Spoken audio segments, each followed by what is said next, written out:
Morning, everyone. Welcome to our Morning. first ReefTO ReefYARNS. And our title here today is ReefTO and the Alliance Journey. Before we begin, we acknowledge. We'll just move to our acknowledgement sign there. Thank you. So, on behalf of ReefTO, we want to acknowledge all our brothers and sisters, our elders, north and south, our traditional owners across the Great Barrier Reef and its catchments, and the deep and ongoing connections to sea country. And certainly we acknowledge and honour the work of our elders and traditional owners who have come before us and tirelessly advocated for our inherent rights and interests and obligations to protect and care for sea country and continue to lead in its stewardship today. So this is definitely not a new journey. We may be a new household name, ReefTO, but the journey, the goal, has been around for some time, and we're in this exciting space about operationalising this into the future, about the vision of those old people. And this will be described today through this session. So I want to welcome everybody that's joined online and to my colleagues here as well. Just by way of introduction, my name's Mel Mann. I'm Darrell from the Capricorn Coast, Central Queensland area, and I'm the Director for Programs and Engagement. And joined with me is Miala Blackman, who's a proud Gurang, Wagi, Munbra woman, regional coordinator in our engagement team, and we've got the honour of having one of our governance members with us as well, Auntie Yodi Batsky from the task force, who's a proud Woolsey woman from Cape York and has ties to Boygu up in the top western Torres Strait. I'm sure they'll introduce themselves even more so as we come to their parts in the session here today. Next slide. Just a couple of things before we begin in terms of some housekeeping items. So this presentation will go for 45 minutes and 10 minutes for questions and answers. The session will be recorded and it'll be shared on the ReefTO website. The camera on is optional, and so we've muted microphones for all participants just to avoid that background noise. If you run into any technical issues here this morning, try refreshing your screen or rejoining the session. If you've got any questions as we go along, just put them into pop them into the Q&A chat, and our moderators will choose a selection to discuss at the end. So Mishalia and Eric. And any questions that we don't get to today will be answered in our written Q&A that'll be sent out with the recording. If you have any issues too with the Q&A feature, you can also email your question to engage@reefto.au. That's engage@reefto.au. We follow the ReefTO gathering protocol presented here, and its aim is just to make sure that this is a safe and respectful space, and that for mob to yarn in. So as traditional owners of the Great Barrier Reef and participant in the ReefTO's community engagement sessions, that we acknowledge, and this is a personal commitment in this space, I acknowledge that this is a shared space where we all welcome and where us mob should feel safe to yarn and share in all activities, so that I commit to treat everyone here with respect, that we listen, share and yarn with mob for mob. We work together with and not speak for others, respect and hear the voices of all our people, elders, old people and young ones, that we keep our phone on silent and leave the room if I need to have a yarn with others. If you see or experience something you think goes against the gathering protocol, yarn with us, yarn with our staff members and let us know. And there's also a QR code there that you can provide some feedback to.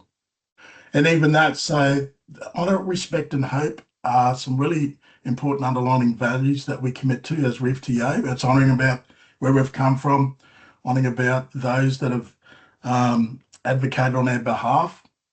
It's respecting those that have held that space. It's respecting those that continue to hold that space for us, but also being hopeful of the future, bringing our young people along and creating a table that's long overdue for us.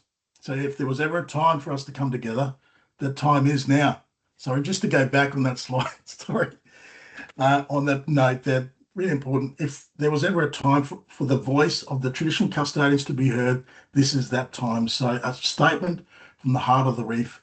It's a call for healing. Absolutely. Thank you. But yeah, so today's yarn is these three topics here, importantly. And Adi Yodi will talk us through the traditional owner implementation plan, who and what ReefTO is, and I'll also give a count around engaging with ReefTOs on an alliance. So I might just hand this over here now to Adi Yodi just to present to us just the journey to date. Thank you, Adi. Thank you, Mal, and welcome to all those that are joining us online, and especially traditional owners of the Great Barrier Reef. It's so good to have an opportunity to come and talk to you about the journey that has been a long journey. And if you can see the slide there very clearly, this is something that has happened since 2014. And when you understand all of the work that has gone on now for the last so many years, you can see that what we're doing right now is nothing new.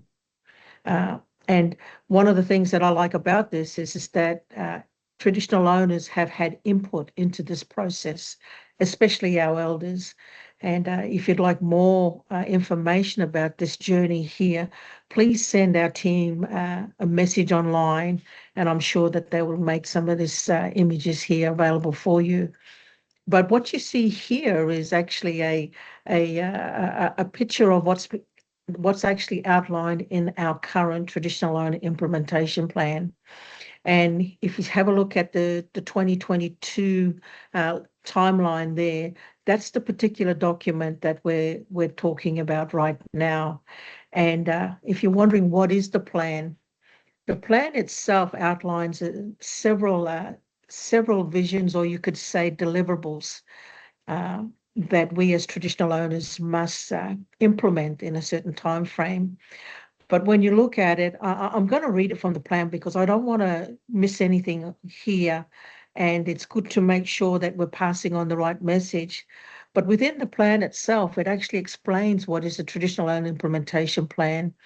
And it just briefly says here on page 9, delivering a traditional owner priorities, honouring the past and looking into the future, recognising our inherent rights and interests, obligations and aspirations, and accountability. And you could say they are priorities that our elders in the past have identified, and it's a journey that we're still on. But more importantly, it brings together several actions. And if you have a look at the slide that's in front of you, those key work areas are contained within the plan itself. And attached to those key work areas are actions. So it is a living document, and it's not one that we can just put on the shelf and forget about it. It's actually a living document. And the most important thing about it is that we're wanting traditional owners to be a part of this process itself. So the actions that are outlined within this plan are very clear. And you could say that it won't end with us. It'll continue on once the Traditional Owner Sea Alliance is actually established. But if we can move on to the next slide here. I'm going to get our team to play this video. Go ahead.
Thank you for that, team. Look, one of the most important things that we're needing to note, and it was very briefly mentioned within that presentation itself, was the involvement of our Reef Traditional Owner Task Force. And my dad always says there's always got to be a captain of a ship and someone to steer the boat. So our amazing task force team here are made up of traditional owners of the Great Barrier Reef.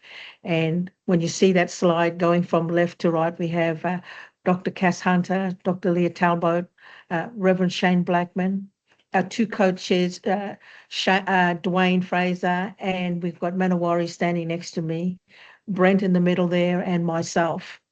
And collectively, as a task force, we're coming together to ensure that the key objectives of this plan is actually implemented. So we're here to assist traditional owners the best way we can, to assist our engagement team. But there are three clear objectives we as a task force have to fulfill. And if you have a look at the number one there, first one there, it's engaging with traditional owners or options for Sea Country Alliance, or reef-wide and regionally, and implementing the preferred options. The second objective that we have is overseeing the delivery of strategic policy and capacity building actions in the traditional owner implementation plan, while a Sea Country Alliance is being established. And the third one is monitoring and reporting on the delivery of traditional owner actions in the traditional owner implementation plan, including actions delivered by ReefTOs and other agencies. And whenever if you get a chance to have access to this plan, you'll actually see various stories of traditional owners on the reef caring for country. So there is actually information there that'll show how people are doing things, how long they've been doing it, and some of the outcomes of those projects of caring for country. So, it's a good read. Now, as we go to the next slide, if there's any questions that you have about this particular plan's history or purpose or goals, please send us a question and we'll endeavour to answer it for you. But I hope that's actually given you a better understanding of the plan and of the role that the task force has to play in implementing this plan. Yeah, thanks, Artie. So in March last year, 2025, we came together and over 160 plus traditional owners from north and south met Gimu country, and there was strong support there for an alliance. And so since then, we've been out and about engaging with mob, and the support has been overwhelming there. But just moving into the next slide, this is what emerged out of that yarn, or that gathering, where a number of cluster groups came forward. So from the Torres Strait, Cape York, Cairns, Cooktown, Townsville, Whitsunday, and the Mackay, Capricorn, the southern areas. And these messages really came forward out of this, and we continue to move in these spaces and develop, moving towards the build of this alliance. So we're now in the second phase of our engagements. We've done a lot of one-on-ones since that time, and looking at the pointy end of closing out our engagements around what mob considering what the future shape of this alliance is going to look like. So it's going to get real quite soon. Moving on to the next piece is a little video that just explains building an alliance. Thank you.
Thank you. We'll now move to my sister here, Miala, and she'll walk us through why an alliance.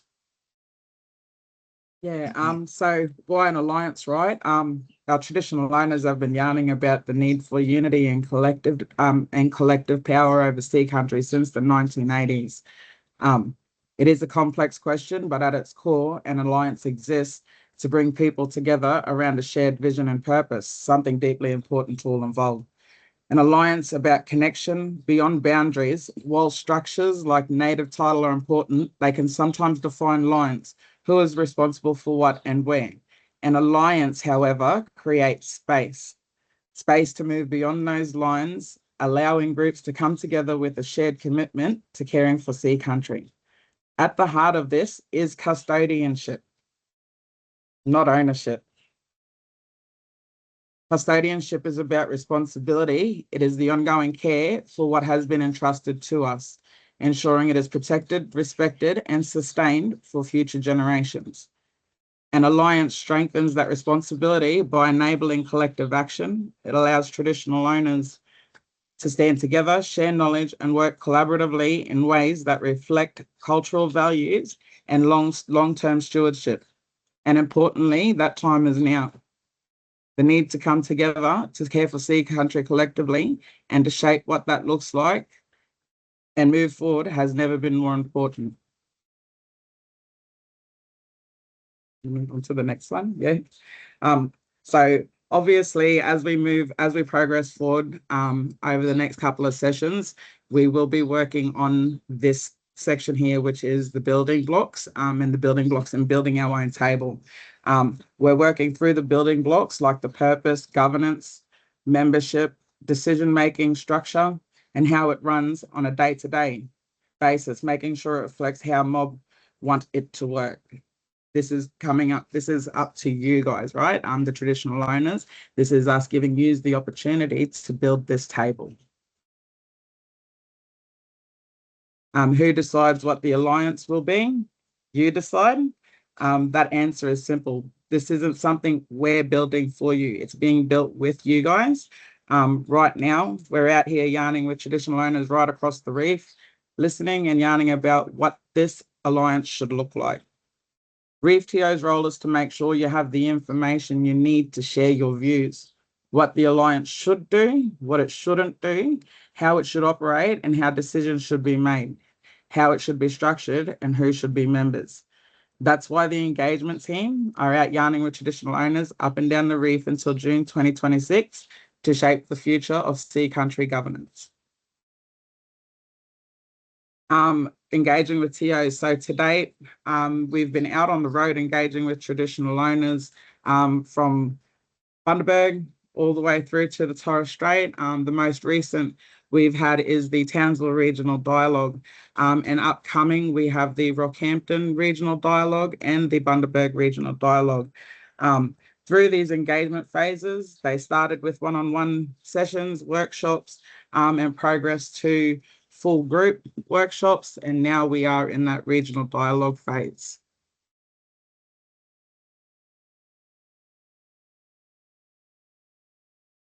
To date, we've had countless cuppers, countless conversations, right? We've made over 25 on-country visits. Again, on the ground, meeting with traditional owners in their country, having those meaningful conversations has been humbling. It's been a very great learning experience, and those groups have contributed great information on the ground to help contribute to the building blocks, which again, we will be going over with you in the next ReefYARNS sessions on the 29th of April at 12 o'clock. We're going to go to the next slide, Tina. If you need to reach out to anyone in the engagement team, we have Malcolm Mann, who is our Director of Programs and Engagement, myself, who is the Regional Coordinator based in Townsville, Kaylin Barrett, who is the Regional Coordinator based in Rockhampton, and Gabe Little, who is the Youth Coordinator based in Bundaberg.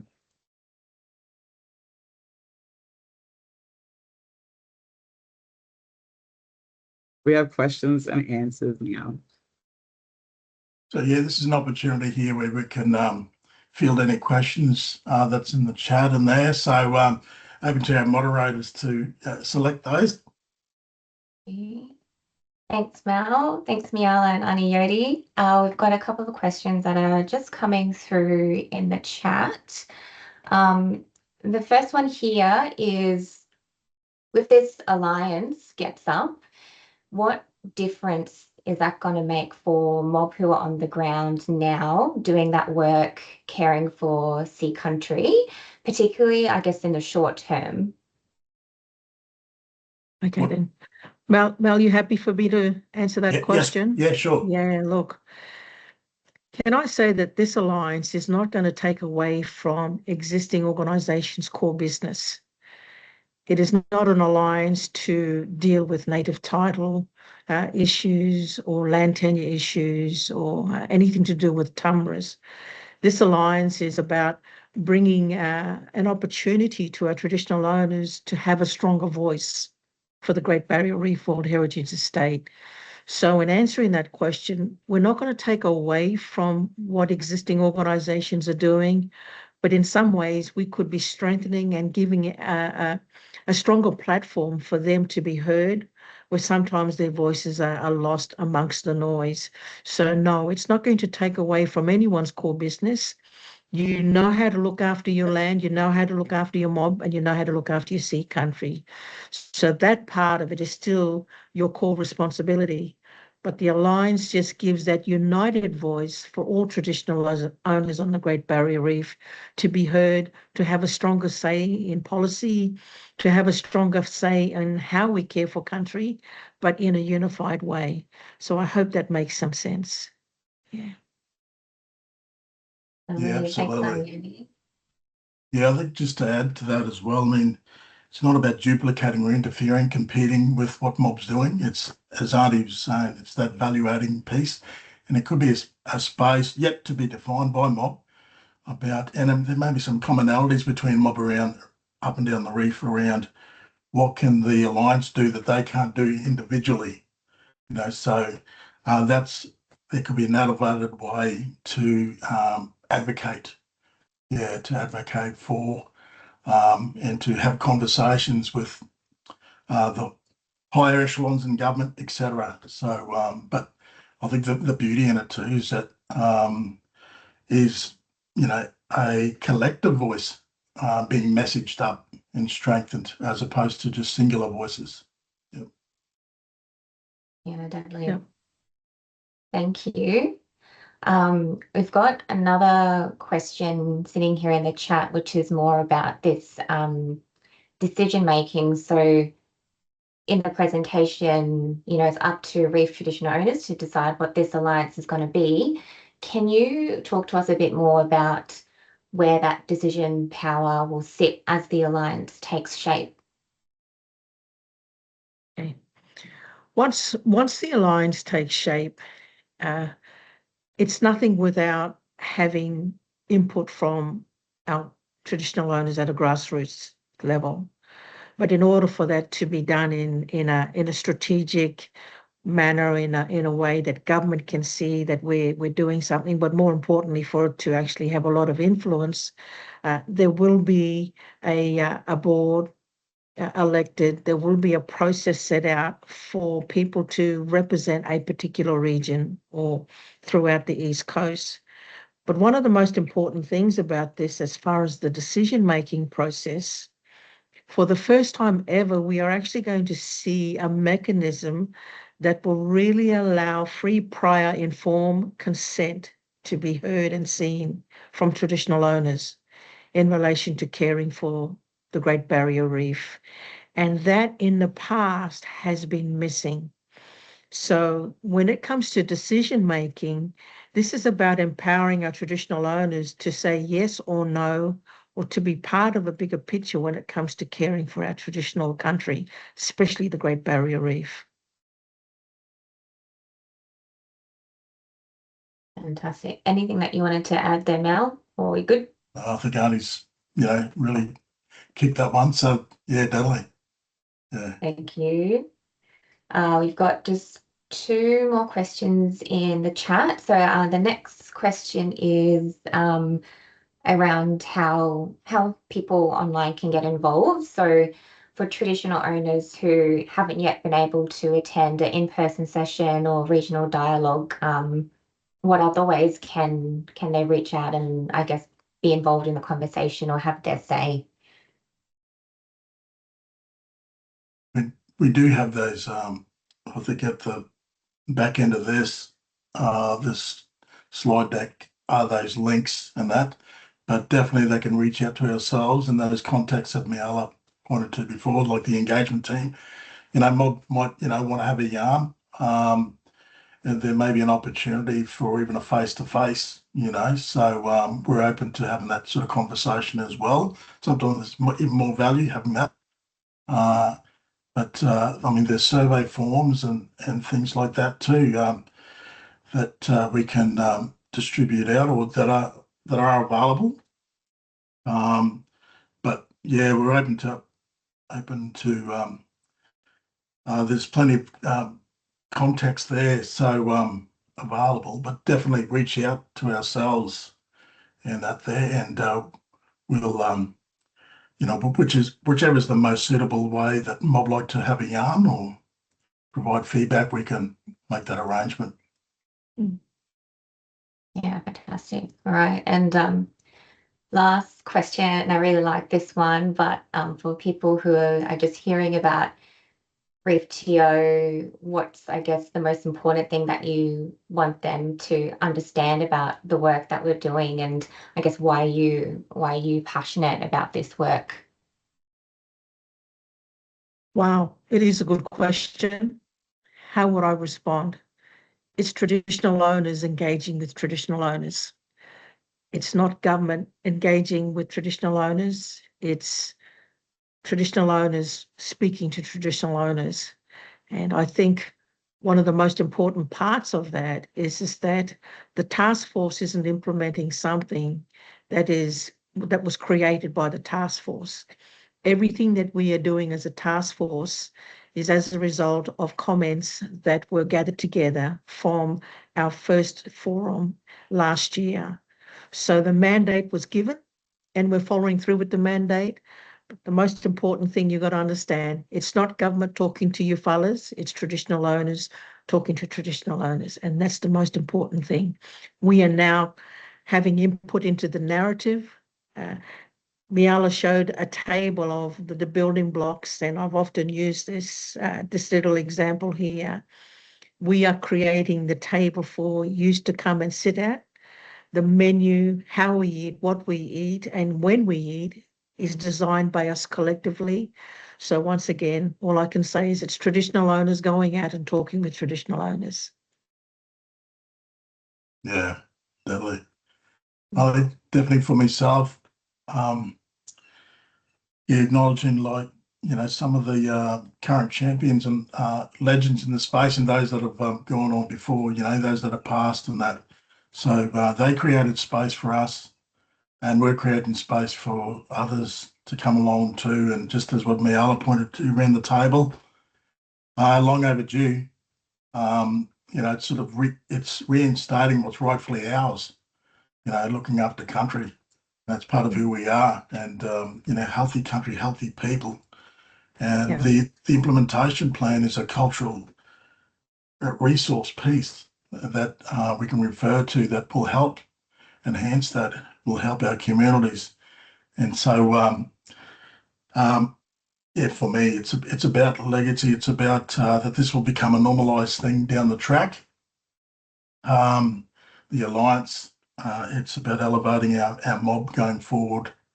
And, whether they're startup, whether they're considering of starting up or they're a well-advanced group, it's about us all journeying together and supporting each other in this space. But also along with the community, with management partners and others that we're working together. It's not about us and them. It's about making sure that we're in the same thing together. We've been too far behind the goalposts. We weren't even in the sheds getting our boots ready. The game's already almost half over. So this is where we're at, but I think it's credit to our task force and those before us, and the communications we've had with mob up and down the reef that are so proactive, and it's our obligation. It's our obligation to continue this work going forward and to materialise this and make it a reality. Miala, Definitely. Mhm. your passion in this space going forward. Passion in the space going forward is really just building the capacity of our mob, right? Yeah. To continue that custodianship Yeah. over again what you've just said, Mel, and that's that our rights and over caring for this land in the sea country. Yeah. Deadly. We'll just go to this next slide here. But yeah, just want to extend thanks to everybody that's listened in here, and don't end the conversation. Keep connected with us, yarn with us. But yeah, we can be reached here. ReefTO newsletters there, QR codes there, Facebook, Instagram. Come and join this exciting development and be part of it. You got to be in it to win it. Definitely. Thanks everybody. Thank you. Thank you. Thank you.